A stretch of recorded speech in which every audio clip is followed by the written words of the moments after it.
Hey guys, Dumpling97 coming back here with another premium tank review. And in today's video, we're going to be doing a tank that I've done before in the past, but I don't feel I did the review quite as well because it was my first review and I didn't have an editing software. So it was pretty bad, to be honest, so we're going to go ahead and redo it. The T-34 Tier 8 American Premium Heavy Tank. Now, just right off the bat, this is probably my favorite Tier 8 premium I have. I'd say it ties with my KV5 because my KV5 has a lot of fun in it, but this tank can stand up to Tier 10s and Tier 9s and definitely stand up to Tier 8s very well. So let's get started with some hard stats. So starting off, we have an 810 horsepower engine, which is decent for the tier and the weight of this tank. It has a 120 millimeter gun, 4 rounds a minute, which is quite low. In fact, this has the lowest DPM of any Tier 8 premium, but the penetration will repay you. 248 millimeters to pen with regular AP rounds, with 400 average damage. 297 pen with APCR with, once again, 400 average damage, and 60 millimeters of pen with HE with 515 average damage. 3.4 second aim time, so this is along the line of Russian aim time. However, if you aim in all the way, you will be rewarded with 0.34 accuracy, unlike the Russians. So let's stop right there for a second and talk about this gun. You pretty much buy this tank for the gun and its abilities. So 4 rounds a minute is not a lot, but with a good crew and some equipment that I will go over soon, you can bump that rate of fire of about 20%, 25%, bumping it up to nearly 5 rounds a minute. So it's not too bad if you have a good crew. And the fact that you have that much penetration means most of the time, if you aim your shots reasonably well, especially against Tier 9s and 10s, you should penetrate. When this gun is firing at Tier 8 heavies, almost no heavy can bounce this gun reliably. And if you really do need that extra pen, you nearly have 300 millimeters of pen at Tier 8 with a heavy tank. So that's very good. So moving on to the tracks, 22 degrees traverse, which is fundamentally average for a heavy. It's a little bit on the low side. It's not great. And another problem this tank has in terms of mobility is it has very high terrain resistance. And you'll see that later whenever I play this tank. Just take note about how slow it turns on different types of terrain. So the turret armor, here we go. 279 at the front, 127 on the sides, 203 at the rear. With 18 degrees a second traverse, so this turret does not turn fast. And 360 meters view range, which is on the lower side for Tier 8s, and a 745 meter signal range. So that turret armor and that gun are looking pretty promising. Now, this is for the type of player that likes to play a little bit of a slower game. However, he likes to play aggressively. He doesn't mind a lower rate of fire and a lower DPM because he wants that big alpha and big pen in return. This is a tank that will do very consistent damage if you can play it right. It's not like a KV5 or a Tiger 88 where it can just spit out DPM. It's more like a Leva in that point. But however, it does have more penetration than, like I said, any other Tier 8 premium, and I think any other Tier 8 heavy. I think this is the highest penning Tier 8 heavy in the game. So let's move on to the armor profile of this tank. It has 102 millimeters on the front plate, 76 on the sides, 51 at the rear. This is a T-29 hull, so the front basically will bounce maybe some Tier 7 guns. It won't bounce Tier 8, 9, or 10 guns. And this tank does see Tier 10s. It does not have preferential matchmaking.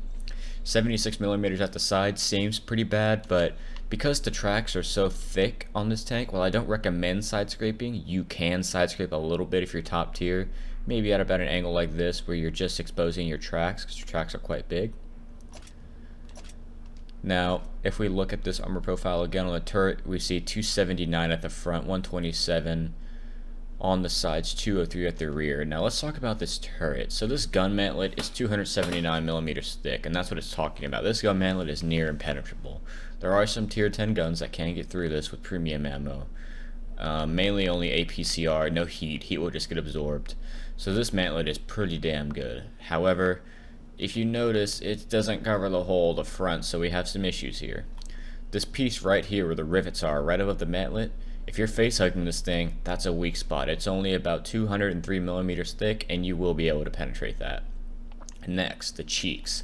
The cheeks are only 127 millimeters thick, so while they are very well angled, if you get even a slight angle as like this and you're in a tier 8, 9, 10 tank, you can cut right through these cheeks like butter.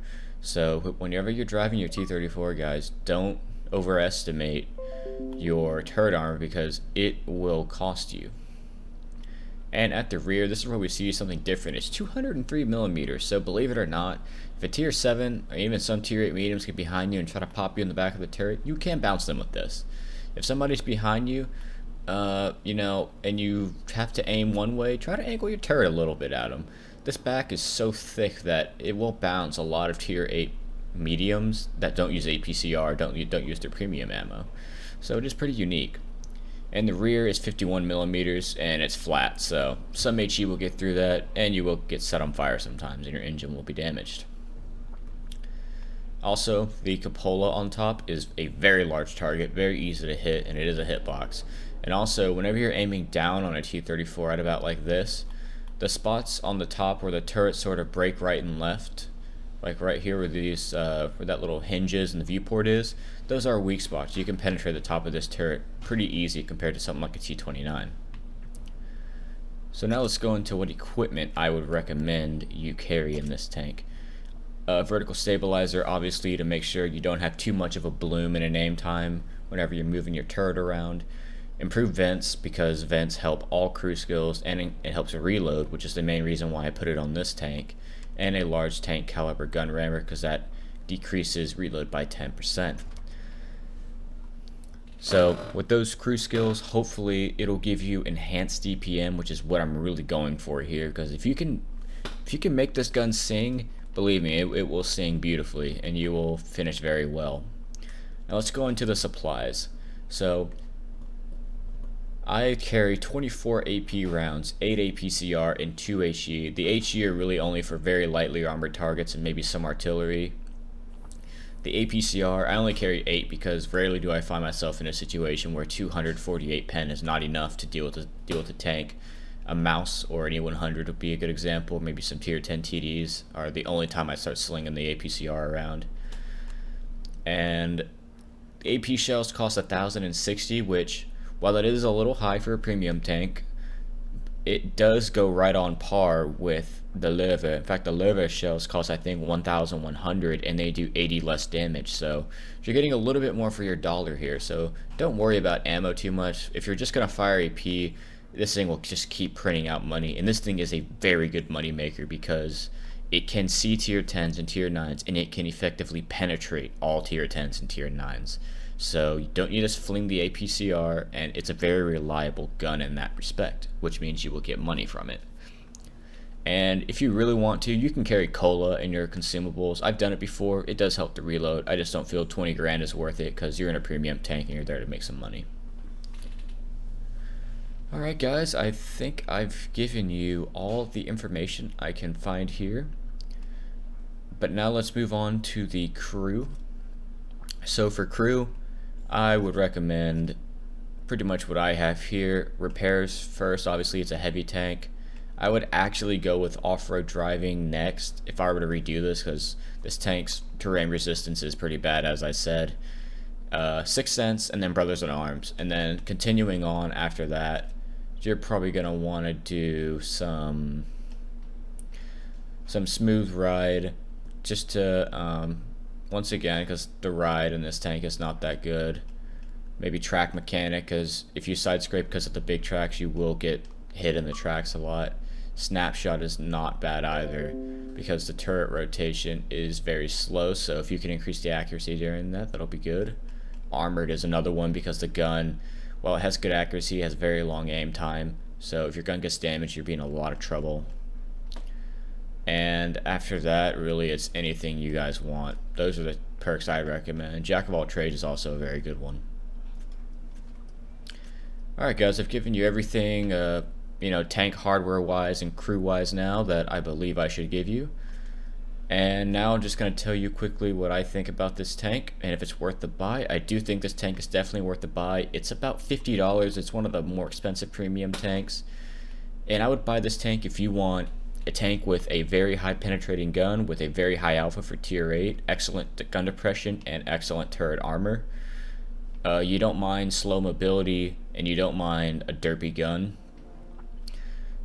And if you are not interested in this tank, then I just told you every way to take it out and pretty much every weak spot of it.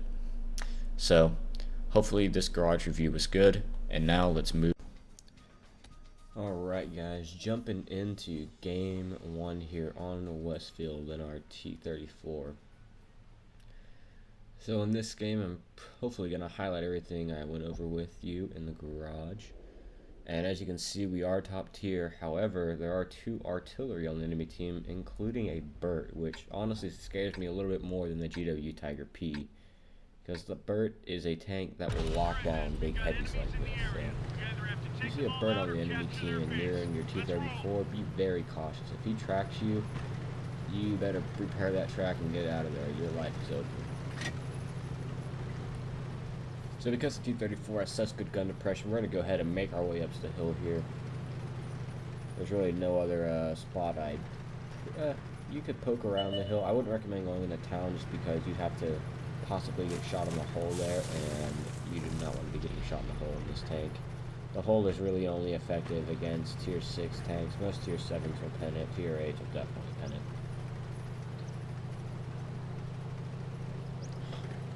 So moving up here, one of the Arties is already spotted. Our 2 light tanks, they are ELC, so they're doing their ELC yellow run.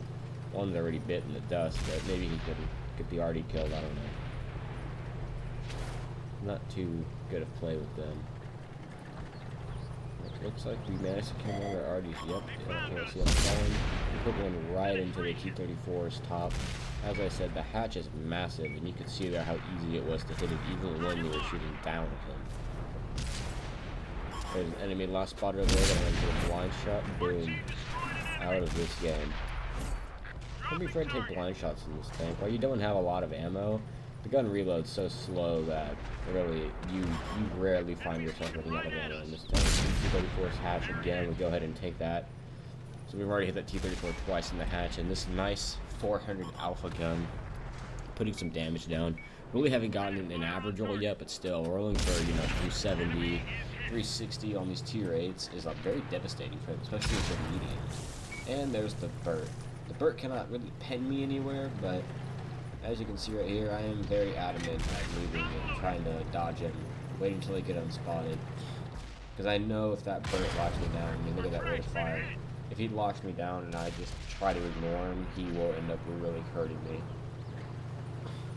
So pay attention to the lower tier artillery in this tank. See, that was the Burt again already. It's just a deadly tank. See the T-32, put a nice 412 roll into it. There we go. Now we're seeing some T-34 go. And as you can see with my crew also, with the setup I have on it, the about 12.5 second reload isn't too bad. We see the lever, but we don't aim in fully, and due to the long aim time, we hit his track, but at least he is tracked out in the open now. And it looks like the Burt has chosen another target. He gets tracked again. I'm going to go ahead and go for that. I'm going to go that little plate right there. A nice 402 roll. Already hitting the lever, and he manages to sneak one right into our upper plate. I did not know he could see my upper plate, but we're going to go ahead and put another one right into him. 458. There you go. See, these are the high rolls you can get in this tank. You can even roll 500 in this tank as the max roll. I mean, hitting a tier 6 or 7 with this gun, I mean, it really scares them. Because you're taking out so much of their health. And in a tier 6's case, you're taking out about half their health with one shot. And in a tier 7, you're looking at 30 to 40%. And that's, I mean, it's a big amount. So we're going to go ahead and move into the town here. Only doing this because I know everything to my left has mostly been dealt with. We see an AMX-12 the auto aim on him, but we get a low roll, 388. Didn't manage to take him out there. And if you notice, while this game hasn't been exactly, rush action and all that, that's not the point of this tank. The point of this tank is sort of the point of the lever. It's sort of take your time. You don't have a fast reload. No use trying to out DPM your enemies. Stay in good positions and use your gun effectively. It's the same principle as the lever, or the Luve, however you say it. Here we go. Got a big FCM 50T. I'm trying to aim in on him. I know he's probably gonna shoot me, but I try to pop one at him. Don't quite get it in because I rushed a shot right there at the end. He fires one right at my forward.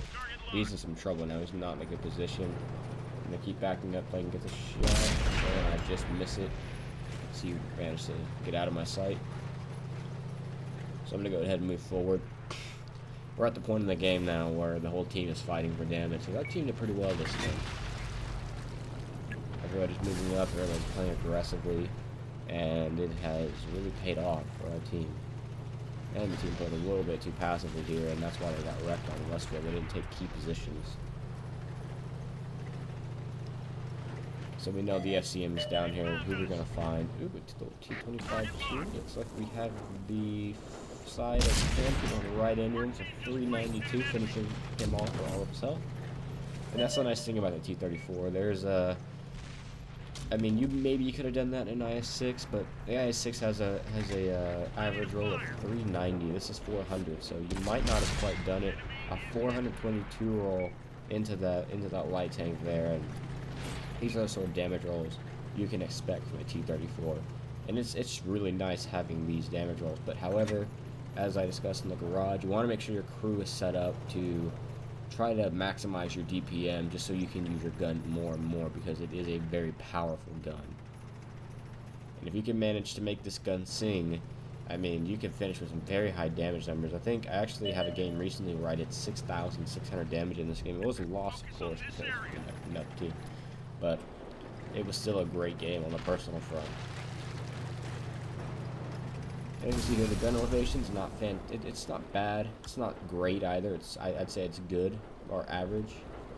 I'm trying to find a shot on the FCM. We just have the side of his tank, and we somehow miss our bounce of that one. I'm not too sure what happened there, but with our reload, we're not going to be able to get another shot in. So that is pretty much the end of our game, or will we when we get? Oh yeah, our team didn't kill him fast enough. Yes, and that picks up our third kill this game. So like I said, this game wasn't some amazing 8,000, 6,000 damage gameplay. It was what every game in the T-34 for me is like, pretty much. A nice, near, close to 4K damage, and I made 140,000 credits, 1383 base XP, 4,466 XP. So, I hope you guys enjoyed this video. If you did, consider giving it a like down below. Comment if you think the T-34 is worth it, or if you'd go with another Tier 8 Premium, and which one and why. And any tank reviews you guys want me to do in the future, please tell me. I have a few more tanks lined up for this, but I really would like some feedback from you guys on what you guys would like to see. Maybe you want to see some more low tier tanks, maybe like an M4 or a VK30, maybe something like that. But alright guys, thank you for watching, and I will see you guys next time. Peace.